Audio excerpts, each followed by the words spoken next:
Ou seja, temos uma empresa que acabou de ser criada, uma equipa que muitas vezes só se conhece há 12 semanas e nós conseguimos dizer, acreditamos que vocês têm o potencial de valer 1 milhão enquanto empresa neste momento e queremos ajudar-vos a construir para daqui a 12 meses vocês não valerem 1, valerem 10. Aqui no meio da tua carreira toda aparece ali uma entrada que é advisor da Presidência da República.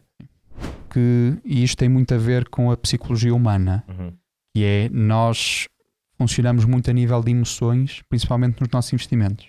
Portanto, se calhar às vezes vendemos quando devíamos comprar e compramos quando devíamos vender. É verdade. Portanto, aquilo que tipicamente se diz é que time in the market beats time in the market.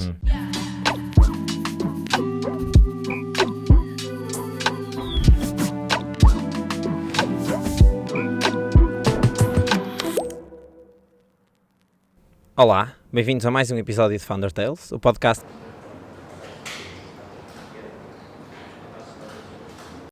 Não ouviram nada, pois não? Isso é porque estamos a gravar numa das cabines da Off-Acoustic.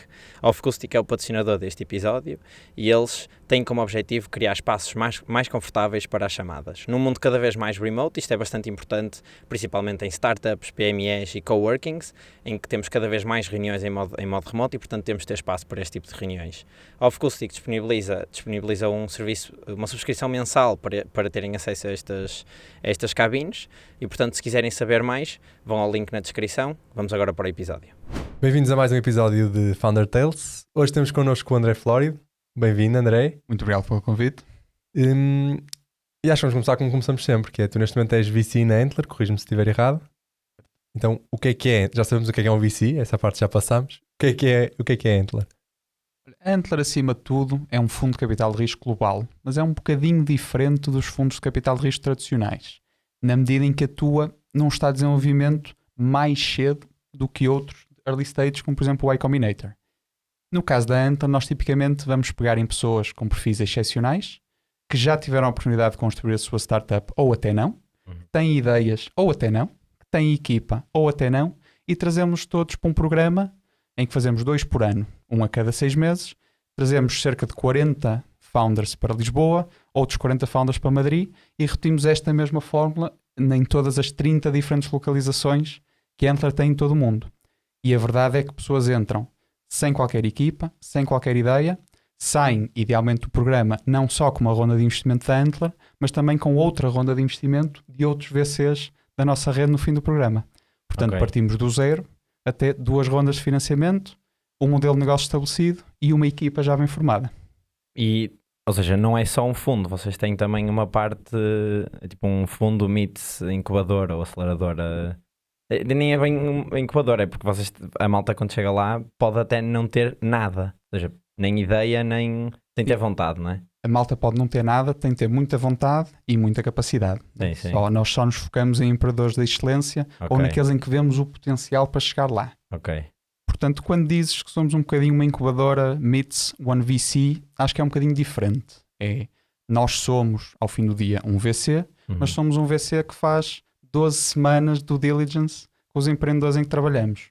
Portanto, em vez de nós termos apenas 3 ou 4 reuniões e um comitê de investimento com os empreendedores, nós trabalhamos com eles 12 semanas. Mas vocês também dão apoio à criação. Por exemplo, eu candidato-me à Antler e entro. Não tenho ideia, tenho só muita vontade, quero criar qualquer coisa. Vocês dão apoio desde ideação até aquele problem finding, etc., até sim, no limite. Nós apoiamos desde encontrar um co-founder até discutir as áreas de problemas e as áreas de ideias, irem começar a falar com os primeiros consumidores, perceberem quais é que são os pain points que querem abordar, depois começar a estabelecer um business model, calcular unit economics, fazer um market sizing e começar a fazer pitching. Não só para nós, para se prepararem para o comitê de investimento, mas também para começar a preparar pitching externo a outros fundos.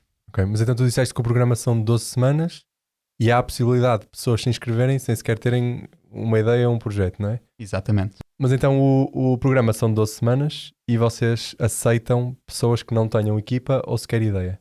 O que vocês fazem é juntar essas pessoas que não têm ideia a ideias e equipas já pré-feitas, ou pode acontecer uma equipa começar o programa e que seja uma equipa só de pessoas que não têm ideia. Portanto, comecem do zero, é possível que isso aconteça? Sim, é perfeitamente possível. E durante as primeiras semanas do programa, aquilo que nós fazemos é trazer alguns oradores externos, outros oradores internos da Antler, fazer umas sessões em diferentes tópicos sobre como construir uma startup, mas também fazer team challenges. Ou seja, criar a oportunidade dos founders se irem conhecendo uns aos outros, perceberem que áreas é que entusiasmam cada um, perceber que problemas é que gostariam de abordar.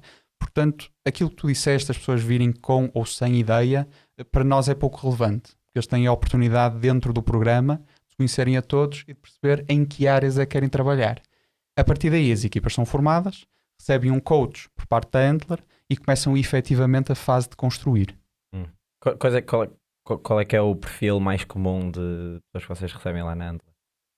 Temos perfis bastante heterogéneos, porque assim, partimos logo do início em que nós somos agnósticos a nível de setor. Tanto investimos em Web3, como inteligência artificial, como aerospace, como biotech, entre outras áreas.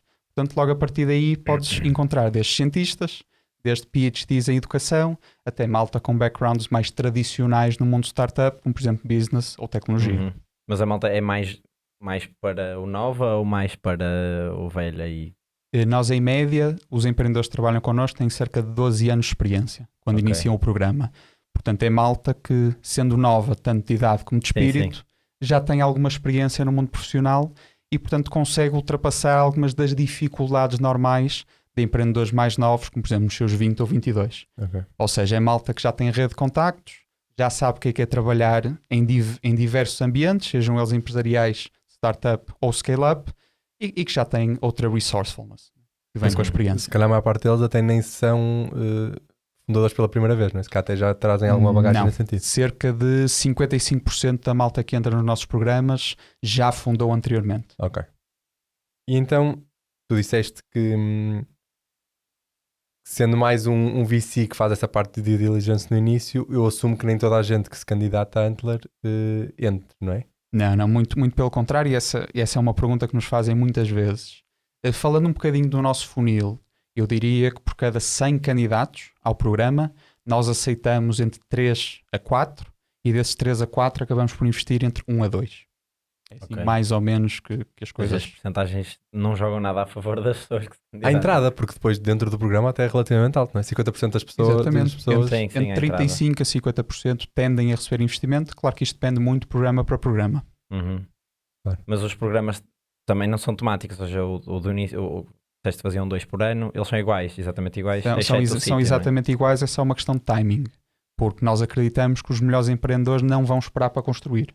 Portanto, de facto, temos 2 programas por ano, ajuda a agilizar um bocadinho a escolha da data em que as pessoas decidem começar a construir ou decidem começar a explorar e a preparar-se para se lançarem no mundo do empreendedorismo. E porquê é que tu achas que esse formato é melhor do que se fossem uma VC tradicional? Ou seja, esse formato acaba por ser mais caro, não é? Porque tem de dar apoio aos empreendedores, até antes deles terem alguma coisa, que pode não acontecer. E depois, são os primeiros a investir, se calhar ficam ali com uma oportunidade interessante. Mas porquê é que achas que este formato é melhor do que fosse só um pitch? Isso é uma pergunta super interessante e enquanto VC de early stage, estágio inicial, acho que aquilo que nós mais precisamos é informação. Certo. E esses programas permitem-nos obter essa mesma informação sobre as equipas, depois acabamos por decidir apoiar. E repara que, enquanto VC, aquilo que custa mais não é um mau investimento. É abdicar de fazer um investimento que depois acaba por ser uma empresa muito grande e que teria sido bastante rentável.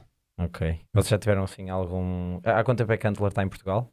A Antler começou em Portugal este ano. Portanto, fizemos os primeiros investimentos em junho deste ano. A nível global, a Antler começa em Singapura, no início de 2018. Portanto, está há cerca de 5, 6 anos a investir. No entanto, já temos mais de 1000 empresas no portfólio. A idade média das empresas são cerca de 1 ano e meio. Portanto, daqui dá para ver o crescimento que o fundo está a ter, porque grande parte dos investimentos foram feitos em 21, 22 e 23.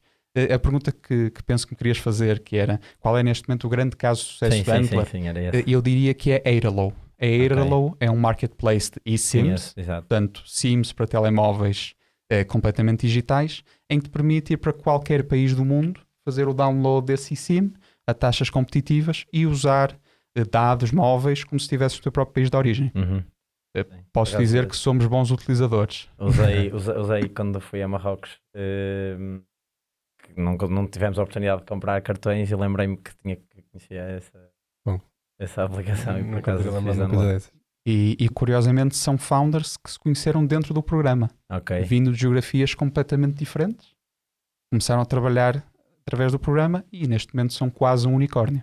E a Antler só investe em ideias e startups que tenham sido geradas dentro do programa? Ou também tem investimentos fora? Nós temos a capacidade de fazer aquilo que nós chamamos investimentos diretos. Uhum. Ou seja, investir fora das empresas do nosso programa. Mas repara que aí perdemos um bocadinho daquilo que é a nossa vantagem comparativa, Claro. que é trabalhar recorrentemente com os empreendedores durante o programa. Uhum. E como é que se aceitam candidaturas individuais, pessoas sem ideia, como é que vocês avaliam isso face a avaliar, por exemplo, uma equipa que esteja a candidatar, uma equipa de 2 ou 3 founders? Usam os mesmos critérios? Para os 2 founders que estão a entrar em conjunto, já com uma ideia, a ideia tem peso na aceitação ou não? É assim, o nosso grande foco vão sempre ser os empreendedores, porque ao fim e ao cabo essa é a grande mais-valia de qualquer empresa early stage. Uhum. E aí às vezes o problema é mais ao contrário. E é, quando recebemos uma candidatura com 3 empreendedores, se um deles ou uma delas não estiver ao nível, aí pode ser mais difícil aceitar a equipa do que se for um empreendedor individual em que acreditamos que ele ou ela tem o potencial para serem um empreendedor de sucesso. Nunca aconteceria, por exemplo, nesse caso que tu disseste agora, aceitarem 2 dos fundadores e um dos outros terem... nem é Aí damos a praticável. possibilidade a quem se candidata. Ok. Ah, Ou dizem, seja, vocês gostariam dois de podem- entrar no programa, somos muito francos, a dizer acreditamos que esta pessoa não está ao nível das restantes e, portanto, se vocês querem vir a ser uma startup de sucesso, poderão ter de vir a reajustar a equipa. Sabendo isto, gostariam de vir para o programa, as pessoas que foram aceites, e infelizmente deixar a pessoa para trás que ainda não está ao nível, ou preferem manter-se fiéis à equipa existente e continuar a trabalhar. E nós, das melhores coisas que poderá acontecer, no caso da equipa recusar a participação no programa, é vermos a empresa a ser bem sucedida e a vir ter connosco depois. A dizer, olha, nós efetivamente optamos por ficar juntos, optamos todos por construir, esta é a nossa trajetória, estas, se já estiverem, são as nossas métricas, agora fará sentido conversar e aí temos todo o gosto em conversar. Engraçado. Mas deve ser uma decisão muito difícil Pois. para quem se candidata como equipa. Sim, mas ser empreendedor é tomar decisões difíceis Claro. todos os dias. Olha, porque eu tenho a ideia que a maior causa de falhanço de startups no início é conflito entre os founders, ou problemas entre os founders. Exatamente. Cerca de 60% a 70% das startups acabam por causa de conflito entre os founders. Portanto, um evento como estes pode ser suficiente, mesmo que não aceitem, para acabar com aquela startup, não é? Exatamente. Certo? Só chegar aos 3 e dizer, olha, os 3, este aqui não está muito bom, causa logo ali um... Mas eu tenho uma pergunta que vem no follow-up disso, que é, ou seja, vocês são agnósticos, recebem pessoas de qualquer área, não é? Não precisa de ter um background tecnológico ou de economia ou de gestão. Como é que se avalia pessoas pessoas tão diferentes e para uma coisa que não se sabe o que é que vai ser? Porque eu entro no programa sem ideia nem nada, eu não sei qual é que vai ser a minha função depois quando já tiver a ideia, nem sei em que indústria é que vou trabalhar. Sim, é uma das coisas mais difíceis do dia-a-dia de um VC, não é? Que é tomar decisões tendo como base informação incompleta. Claro. E nós aqui estamos num estádio em que temos informação, mais do que incompleta, não temos informação. Portanto, nós fazemos questão de ter várias pessoas com experiência empreendedora no passado a falar com cada um dos candidatos e a partir daí tomar uma decisão. Decisão essa poderá ser errada, de vez em quando. Sim, claro. Ou seja, a avaliação então é muito mais, se calhar, soft skills e motivação, são coisas se calhar menos tangíveis, não é? Do que... Em entrevista consegues perceber muito como é que uma pessoa é. Como é que uma pessoa é, como é que uma pessoa trabalha, o que é que a faz levantar todos os dias da cama, em que é que acredita e qual é que é a sua visão para a sua carreira e a sua startup no futuro. Portanto, há algumas coisas que consegues perceber.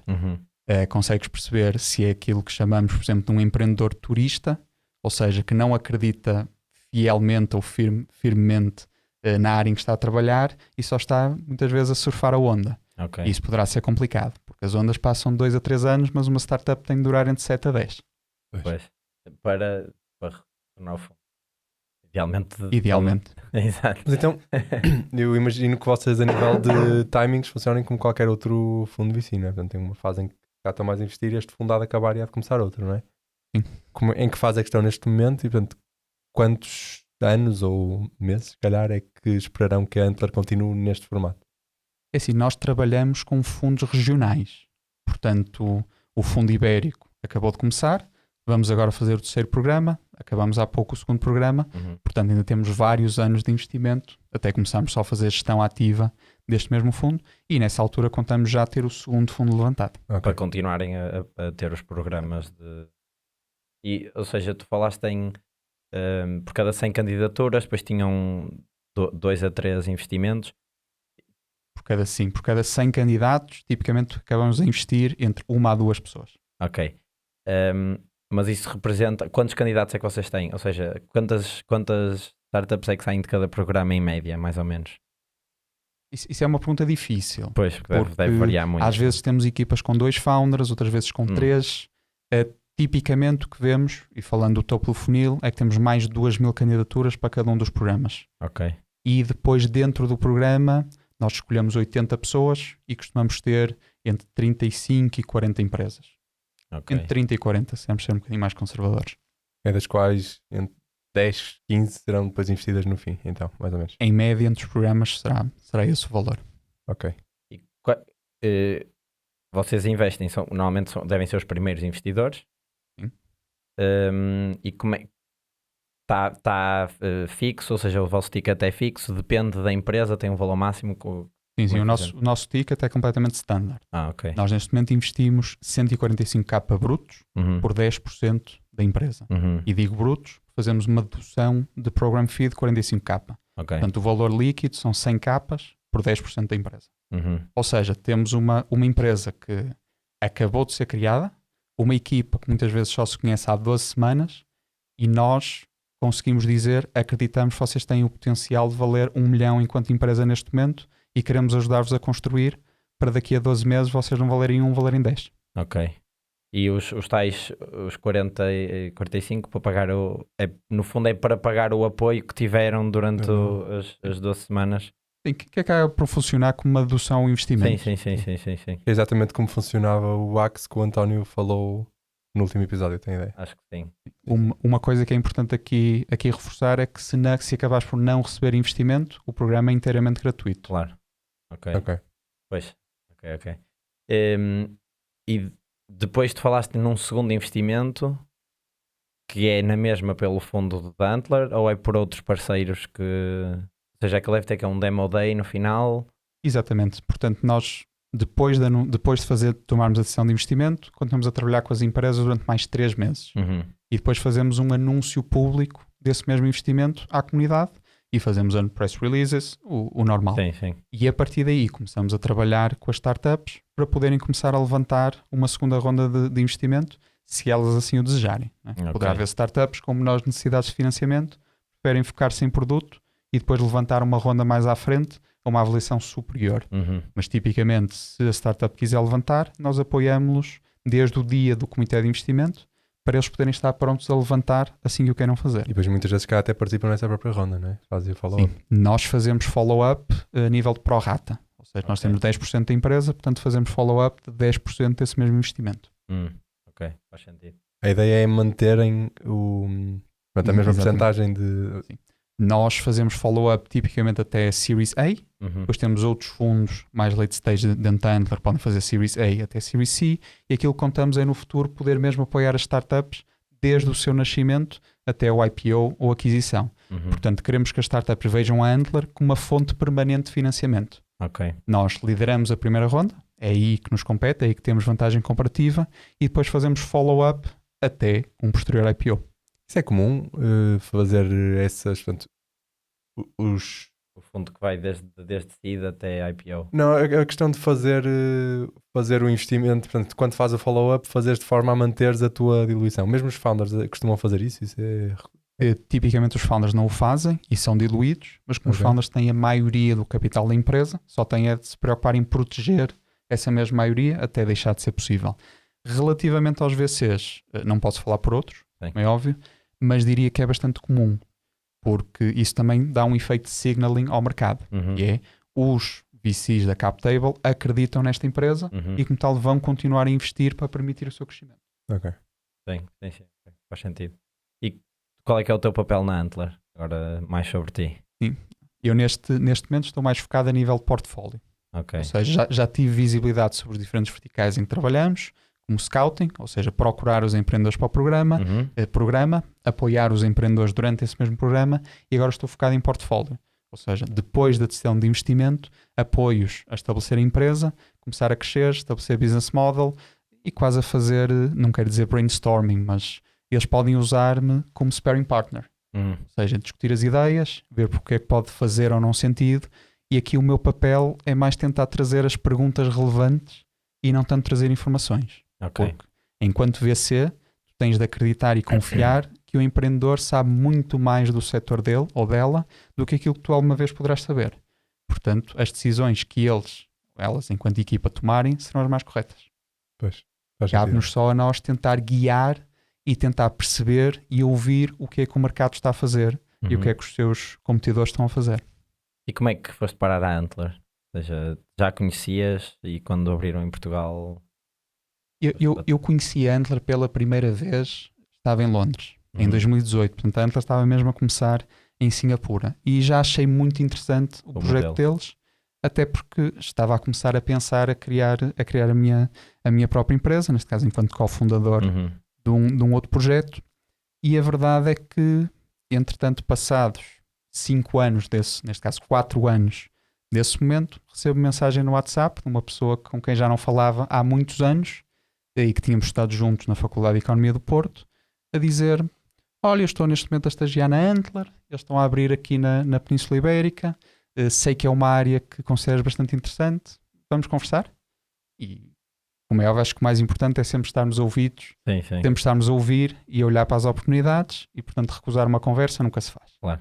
Portanto, fui conversar com ele e a verdade é que passados 2 meses acabo por aceitar uma oferta de emprego para a Antler, em que saio de uma oportunidade muito interessante em que estava a trabalhar na Sograp, com uma equipa espetacular, dentro da equipa de estratégia e inovação, em que agora já posso falar, em que estivemos a desenhar o Corporate Venture Capital deles. Ok. Em que eles lançaram E que saiu agora há o Sograp pouquíssimo Ventures, que é um fundo de investimento que se vai focar em AgTech e WineTech, e em que eles querem trazer novas tecnologias para dentro da Sograp para continuar a manter e a expandir as margens e a expandir o negócio.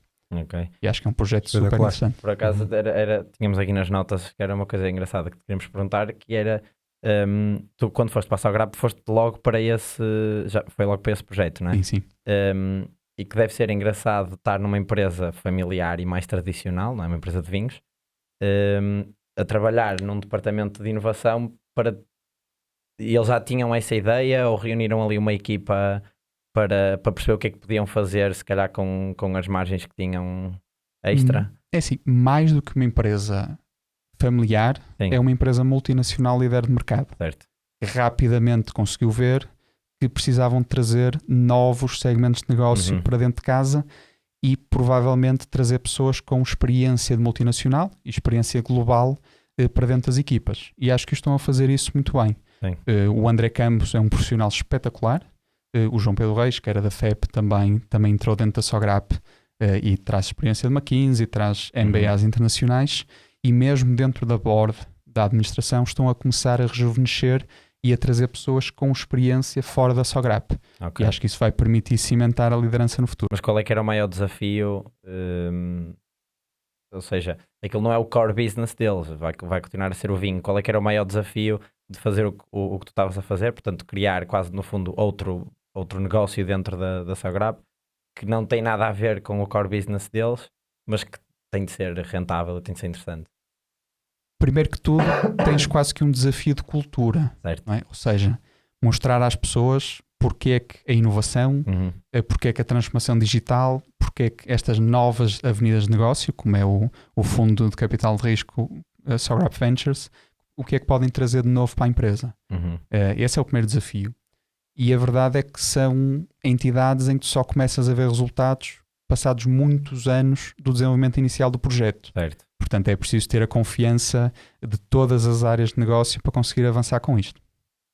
Claro. Mas então, se calhar vamos andar tudo para trás, fazer rewind e perceber como é que tu chegaste até aí, não é? Ou seja, como é que te contactam para começares um projeto desses? Eu não sei que idade que tinhas na altura, mas cá tinhas acabado o curso há relativamente pouco tempo, não é?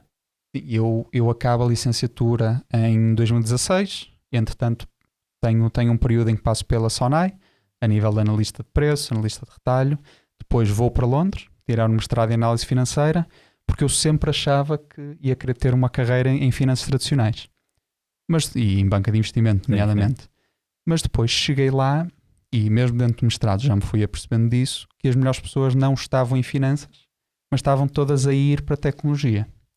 E então rapidamente o meu foco mutou um bocado entre banca de investimento para se calhar algo entre as finanças e a tecnologia, e aí Venture Capital aparentava ser a posição ideal, neste caso o setor ideal. Mais interessante ainda, durante o meu mestrado eu tenho a oportunidade de ir a São Francisco, de ir a Silicon Valley, e estou lá numa cave no meio de Ninhures a falar com um dos managing partners do NFX, ou seja, o fundo de Network Effects de São Francisco, e em que eles essencialmente mostram um gráfico muito interessante. É um gráfico de pontos, um scatter plot, em que tem num dos eixos o retorno médio anual de VCs conhecidos, indivíduos, e depois o tenure, ou seja, o número de anos em que a pessoa passou a trabalhar em VC. E depois tinham duas cores no scatter plot. Uma cor, o azul, era a malta que vinha de um background de finanças ou consultoria. Ok. Portanto, tipicamente a malta que tradicionalmente vinha para as posições de VCs. Do outro lado tinham aqueles com experiência de operador, a cor amarela. Operador, portanto, se calhar malta de startups, scale-ups, empreendedores, entre outros. E o meu preconceito dir-me-ia que o gráfico estaria recheado de pontos azuis. E não podia estar mais enganado. Não só os pontos amarelos eram mais, ou seja, a malta com experiência de operador dominava o panorama, mas também eram esses que passavam mais tempo em VC e com melhores resultados. Ok. E portanto eu aí rapidamente percebi que se calhar antes de ir para VC do mundo financeiro eu ia ter uma experiência de operador. E aí surge-me o convite de voltar para Portugal e cofundar uma startup aqui no Porto, no UpTech, depois de passar por banca de investimento. Uma startup que estava dentro do âmbito financeiro, ainda que lhe possamos chamar de alternative assets, ou seja, ativos alternativos, que era essencialmente uma startup chamada Bet Markets, em que éramos o eToro para as apostas esportivas. Ou seja, nós criamos um mecanismo por trás, um motor que te permitia, enquanto apostador, neste caso enquanto dono de um portfólio de apostas esportivas, ou querias alocar a apostas esportivas, alocar uma percentagem desse teu portfólio a vários apostadores profissionais, e depois o nosso sistema por trás replicava automaticamente, copiava automaticamente todas as suas posições. Ok. E tiveram muitos utilizadores? Rápido, ou seja, foi fácil chegarem a muita gente? Acho que podemos primeiro fazer aqui uma distinção entre o que são utilizadores e o que são clientes. Ok. Nós muito rapidamente tivemos muitos utilizadores, mas passámos cerca de 18 meses a tentar resolver o aspecto regulatório. Em que lutámos por várias jurisdições, até porque acabamos por ir para uma que tipicamente era a jurisdição de startups. Mas isto custou 18 meses e bastante dinheiro em advogados. Mais do que devia, isso é outra aprendizagem. Chegando à parte de ter clientes, nós estava a correr tudo muito bem enquanto geríamos umas centenas de milhares, porque, e aqui deixa-me tentar reduzir um pouco o jargão financeiro, mas nós, enquanto geríamos centenas de milhares, nós conseguíamos ter um alfa positivo. Ou seja, nós trazíamos rendimentos acima daquilo que era expectável para o nível de risco e aquilo que o mercado achava que deveríamos ter. A partir do momento em que nós começamos a gerir milhões em vez de centenas de milhares, o que aconteceu foi que a liquidez de mercado, ou seja, a capacidade de colocar as nossas posições de mercado, se foi diminuindo. E, portanto, nós tivemos de aceitar cada vez preços piores até que o alfa se tornou nulo. E portanto nós aí estávamos numa encruzilhada. Que era ou decidíamos mudar um pouco o nosso setor, ou podíamos transformar-nos, por exemplo, numa casa de apostas, mas nenhum dos fundadores queria isso. Ou então tínhamos de fazer o downsizing um bocadinho do projeto e passar dos milhões a centenas de milhares.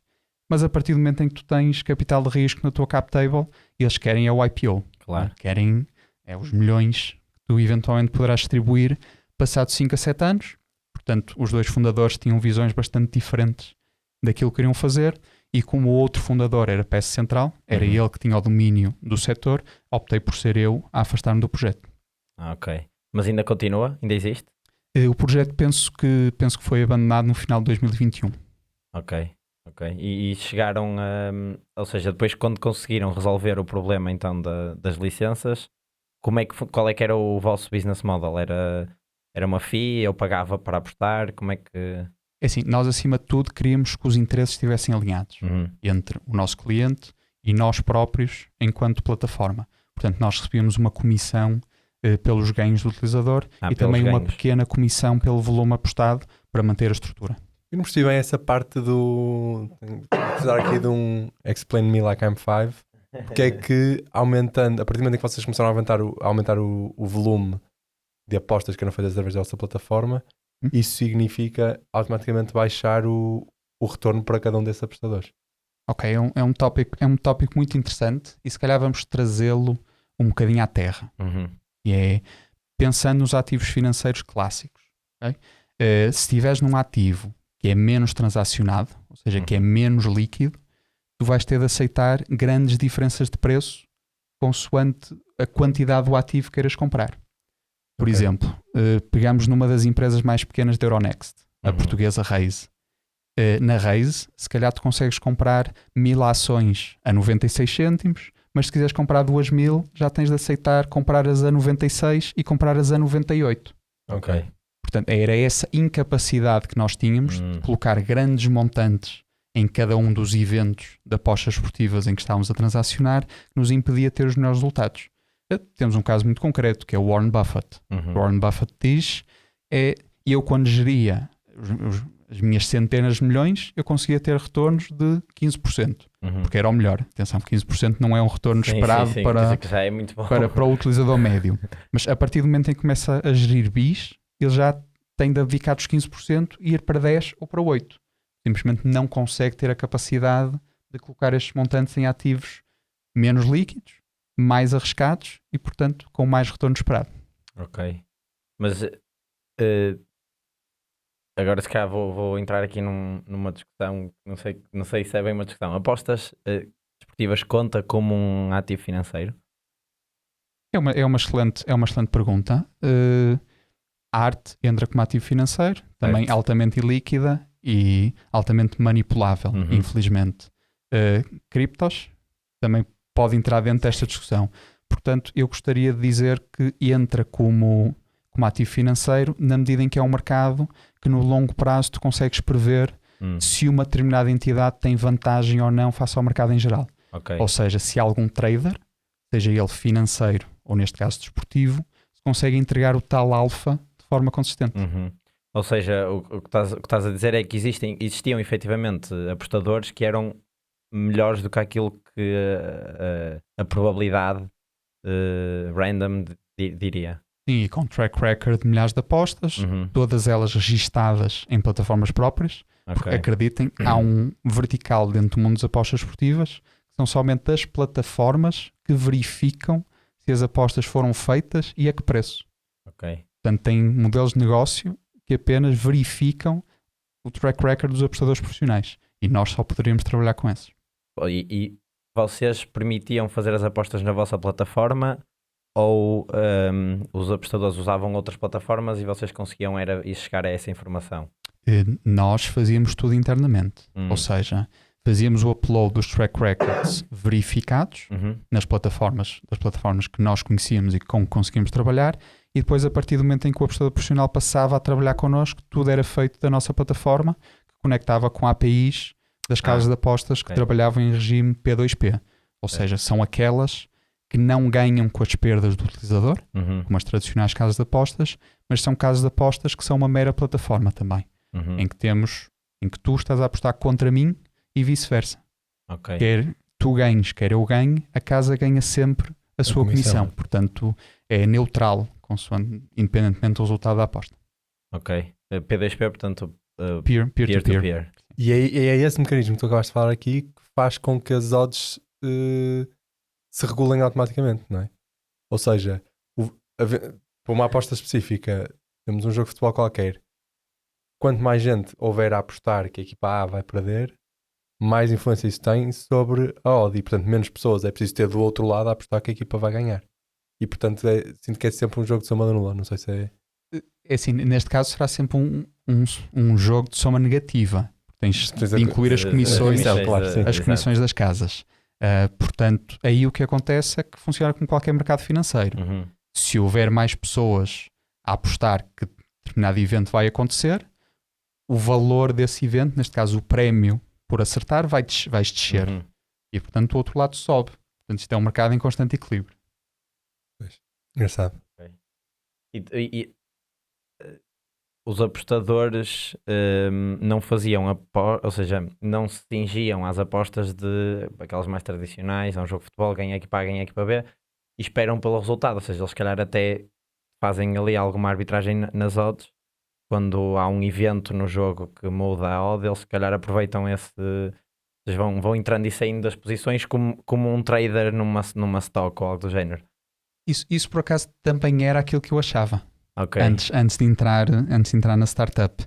Mas aquilo que acontece é, se tu rotineiramente fazes isso, os teus resultados a longo prazo vão sofrer muito com as comissões de entrada e saída. Okay. E agora se calhar trazemos a conversa para um tópico mais geral, que é, em qualquer mercado financeiro, tipicamente tu deves definir as tuas posições e não fazer grandes alterações de rotina, porque senão os teus resultados vão piorar muito devido às comissões que pagas.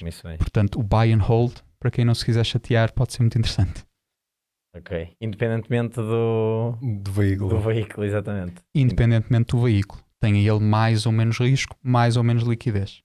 Depende do perfil de risco da pessoa. Uhum. Mas isso por causa das comissões, não é? Se por acaso houvesse por aí veículos que fossem commissionless, isso não se aplicava. Também se aplicaria, porque isto tem muito a ver com a psicologia humana, que é, nós funcionamos muito a nível de emoções, principalmente nos nossos investimentos. Portanto, se calhar às vezes vendemos quando devíamos comprar e compramos quando devíamos vender. É verdade. Portanto, aquilo que tipicamente se diz é que time in the market beats time in the market. Portanto, o melhor é mesmo estar lá dentro, em ativos que tipicamente ganham acima da inflação, no longo prazo, porque se ficarmos com eles décadas, é praticamente garantido que estarão acima daquilo que compramos. E se não estiverem, provavelmente temos problemas mais sérios para nos preocupar, claro, do que só, exatamente, do que só a rendibilidade dos nossos ativos. Mas tu há bocado disseste uma coisa que me ficou, que foi tu, portanto, foste fazer um mestrado em análise financeira e disseste, porque eu sempre quis trabalhar em banca de investimento. Sim. Mas isso não é uma apesar de ser uma indústria bastante tradicional, não é um emprego daqueles mais conhecidos, não sei se é a melhor palavra, mas mais convencionais, porque já exige que haja um interesse por uma coisa que é bastante específica e que cá em Portugal, infelizmente, é bastante baixo esse interesse, que é pela parte financeira, literacia financeira, etc. Como é que uma pessoa toma a decisão que quer ir trabalhar para a banca de investimento, ou o que é que te chamou na altura para ser esse o futuro que procuravas? Assim, é uma pergunta difícil e acho que depende muito também do ambiente em que cresceste. Claro. O meu avô sempre trabalhou na área bancária, Okay. Desde cedo me trouxe o interesse pelos números, pelas contas e também um bocadinho por perceber como é que as transações financeiras funcionavam. Aliás, eu cometi os meus primeiros erros de investimento aos 11 anos. Portanto, isso deixa-me super satisfeito. Qual é que foi o erro já agora? Eu sou um muito orgulhoso lesado do Banif. Ok. Perdi um montante muito pequeno, na altura, grande para a idade, mas que me trouxe muitas aprendizagens, a saber gerir as emoções, saber o que fazer e o que não fazer, agora que estou numa fase da vida em que se calhar trabalho com montantes um bocadinho maiores. Sim. Só uma à parte, o nosso maior erro financeiro foi vender Bitcoin em 2018. 18, pai. Quando é que ele estava para aí a 8 mil, desceu um bocadinho, nós ficamos cheios de medo, esperamos que aquilo subisse, vendemos. E depois vamos comprar outra vez em 2020 ou 2021, o que é que vai? Sim, mais uma vez, time in the market, it's time in the market. É um ótimo exemplo. Sim, ainda que aconselho sempre que a malta esteja bem diversificada, porque senão podem correr o risco, principalmente em ativos muito voláteis, de um dia para o outro verem 50% do vosso portfólio destruído. Exatamente. Claro. Mas ainda neste tema da literacia financeira, tu quando estavas na faculdade organizaste o Startup Fest, que não é bem literacia financeira, mas que acaba por estar dentro desse bolo. E aí quase que é um bocadinho de literacia do empreendedorismo. Exatamente. Envolve literacia financeira, literacia de negócio, entre outras coisas. E eu aqui, ocorreram-me duas questões, que era, isso foi mais ou menos contemporâneo do tempo em que nós andamos na faculdade, porque 16 e 17, pelo que nós vimos, e nós entramos em 2015, portanto nós já estávamos na faculdade. Eu não me lembro de ouvir falar do Clube de Empreendedorismo, que é a organização que está por trás do Startup Fest. O que é que aquilo é? Que está associado a alguma faculdade, eu suponho que seja uma associação, não é? Mas... Sim, o Clube de Empreendedorismo é um clube que não está associado a nenhuma faculdade, estava associado à reitoria à Universidade do Porto em si. E efetivamente nós juntamos um grupo de pessoas, grande parte delas da Faculdade de Economia, para o tentar revitalizar, e optámos por lançar o Startup Fest quase para celebrar o empreendedorismo nesses mesmos anos, em parceria com a Câmara do Porto e com a própria reitoria. Isto foi um evento na Praça dos Leões. Exato. Penso no primeiro ano tivemos cerca de 3 mil pessoas a visitar o evento, no segundo ano terão sido cerca de 5 mil.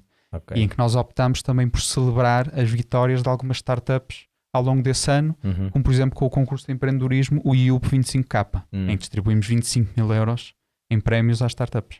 Ok, muito fixe. Mas o que é que era o programa, em que é que consistia? Era essencialmente um evento, era uma festa, como o próprio nome indica.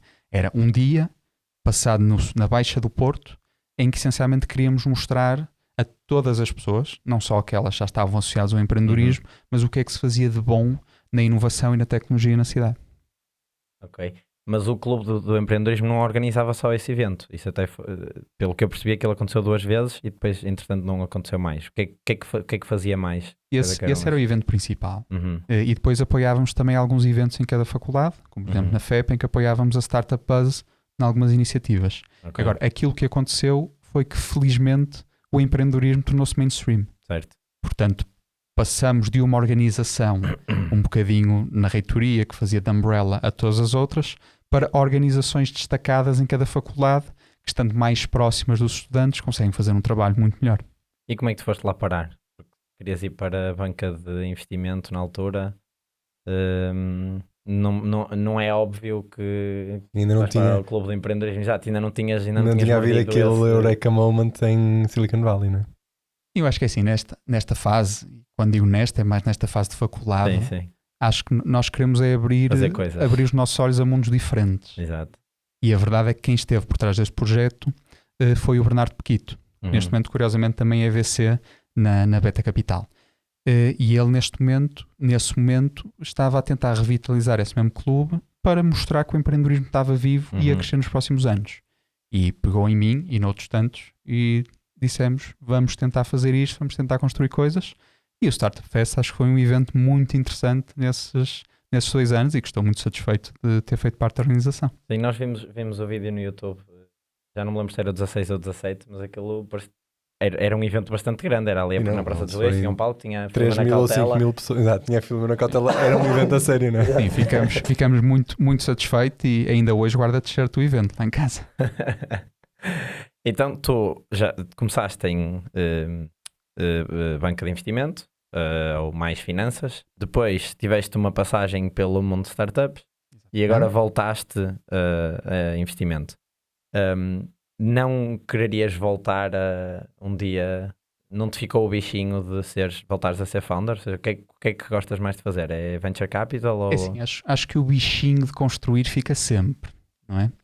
Agora, também é muito interessante conhecer pessoas excepcionais todos os dias. Certo. E pessoas em que sabes eventualmente, de uma destas nossas conversas vai ser um unicórnio. E acho que é isso que me desafia todos os dias a dar o meu melhor a todos os empreendedores que passam pelo programa e todos aqueles que vêm falar comigo fora do programa. O bichinho de construir, esse vai estar lá sempre. Mas é uma coisa que procuras alimentar, ou seja, vais pensando em ideias, tenho que ter uma ideia sobre isto, ou vais registando, ou... Acho que acima de tudo agora dá para cada vez mais pensar em modelos. Ou seja, perceber que tipo de modelos é que funcionam em determinadas áreas e depois trazer os melhores modelos para áreas completamente diferentes. Okay. O empreendedorismo é muito fazer copycat. Sim. E esse é um dos bons modelos que funciona, seja ele copycat em diferentes setores ou copycat em diferentes áreas geográficas. Ok. Tens assim algum exemplo de uma coisa desse género? Não um exemplo pessoal, sim. mas posso falar, por exemplo, e se calhar até empreendedorismo do mais tradicional que existe. São as empresas do aspirador Dyson. Okay. A Dyson não inventou nenhuma tecnologia nova. Certo. Simplesmente adaptou tecnologias que já existiam nas cimenteiras a uma escala completamente diferente e simplesmente percebeu que se eles conseguissem passar de algo que pesava toneladas e media dezenas de metros para algo que fosse portátil e que coubesse em cada uma das casas, teriam aqui um novo modelo de negócio de limpeza de partículas. Espetacular. Fazia ideia. Aqui no meio da tua carreira toda aparece ali, nós quando estávamos a fazer o teu stalking no LinkedIn vimos, aparece lá uma entrada que é advisor da Presidência da República. Como é que isto te chega? Como é que aparece? Eu diria que é completamente serendipity. Ou seja, subitamente um dia recebo uma mensagem no LinkedIn a dizer eu sou... Não quero aqui partilhar o nome sem autorização. Sim. Eu sou X e Y, faço parte da presidência. Nós estamos aqui a criar um grupo de jovens, líderes em cada uma das suas áreas, para criar quase aqui um grupo de reflexão, e acaba por ser mesmo esse o título, para percebermos como é que conseguimos adaptar Portugal e preparar Portugal para o futuro que se avizinha. Um grupo super interessante. Aliás, acabamos de ter a última reunião no passado sábado, no Palácio de Belém, em que se juntam entre 30 a 32 malta jovem, entre os seus 20 até aos 35. Ok. 20? Há pessoas de 20 anos? Há pessoas de 20 anos. Uau. Super interessante. É uma advogada, penso que agora terá 21, que já processou o Estado português. Eu admiro a coragem dessa pessoa Boldness. a lutar pelos seus ideais, que neste momento processou o Estado português por fazer greenwashing de algumas iniciativas e a não aplicar leis ambientais, ainda que já tenham sido aprovadas. Okay. Portanto, eu admiro a coragem e dou-lhe aqui os meus parabéns. E é engraçado, depois disso, ser convidada para fazer parte exatamente. Sim, acho que isso também mostra um bocadinho o dinamismo e a abertura que esta presidência quer trazer. Ou seja, quer ouvir pessoas de todos os quadrantes, direita, esquerda, liberais, conservadores, biólogos marinhos, empreendedores, venture capitalists, de vez em quando vão falar de coisas aborrecidas como finanças e poupança, mas faz parte, e pessoas que têm visões do mundo e experiências completamente diferentes. E acho que é isso mesmo que enriquece o grupo. Mas aquilo, ou seja, não é uma coisa muito óbvia, acho que provavelmente muita gente não sabe que a Presidência da República tem um advisory board de malta jovem. Vocês têm, falaste em reunião, 30 a 32 pessoas, vocês reúnem todos os membros ao mesmo tempo? Ou, por exemplo, se for para falar sobre finanças e poupança, vão as pessoas que são mais versadas na área? Ou... Nós tipicamente queremos manter a pluralidade e, portanto, as reuniões são todas em conjunto, porque muitas vezes, e voltamos a falar aqui de modelos e diferentes experiências, se calhar não sabes que uma coisa que foi aplicável, por exemplo, na research ou na biologia marinha, não poderá ser aplicada na legislação a um outro setor. Certo. Claro. E então isso na prática, no teu dia-a-dia, que impacto é que isso tem? Que tempo é que te ocupa? Quanto tempo é que tu alocas a esta iniciativa? Nós tipicamente fazemos uma reunião a cada 6 semanas ou cada 3 meses, se a agenda estiver um bocadinho mais difícil. Diria que não me ocupa muito tempo. Pelo contrário, ajuda-me a abrir horizontes para outras coisas. Temos um grupo de WhatsApp bastante ativo, em que vamos partilhando novidades de cada uma das áreas. Isso pode nos ajudar a tomar algumas decisões importantes e interessantes e a trazer iniciativas interessantes de uma área para as outras. Ok. Já estavas na Antler quando foste convidado? Isto foi este ano? Foi do início deste ano. Ok. E tens algum exemplo de temas ou de mudanças que já tenhas visto a acontecer e que tenham sido falados ou que tenha sido um dos conselhos que tu deste ou que foram dados nesses fóruns? Acho que não me cabe a mim trazer isso, porque isto é um órgão consultivo em que todos participam e depois a presidência decidirá aquilo que quer levar à frente ou não, mas a própria presidência não tem valor executivo, nem tem esse mandato. Sim. Portanto, quanto muito poderá aconselhar. Fico muito satisfeito por todos sentirmos que estamos a ser ouvidos. Ok. E agora deixo no ar o que é que isso significa. Mas quais é que são os temas que costumam vir à conversa? Tipicamente começamos por tema aberto, ou seja, cada uma das pessoas traz uma reflexão ou traz um comentário que gostaria de fazer, não tanto à atualidade, mas com o foco no futuro. Okay. Ou seja, como é que Portugal pode passar do estado atual, independentemente da avaliação que se faça, para, por exemplo, um Portugal em 2030. O que é que nós gostaríamos de ver? Ok. Pronto, acho que já podemos começar a encaminhar para o fim. Nós costumamos sempre acabar com a mesma pergunta, que é um conselho que tu gostavas que tivesse sido dado quando começaste a tua carreira e que não foi. Olha, super, super interessante. Eu se calhar vou fugir um bocadinho à parte do que não foi. Boa. Okay. As regras estão aqui para ser quebradas, não é? Portanto, o grande conselho que eu gostaria de transmitir e a quem está agora a iniciar a sua carreira, ou até mesmo a escolher a área de estudo, é: não se preocupem com títulos, não se preocupem com empresas, não se preocupem com dinheiro, tudo isso virá. Preocupem-se em escolher os melhores mentores.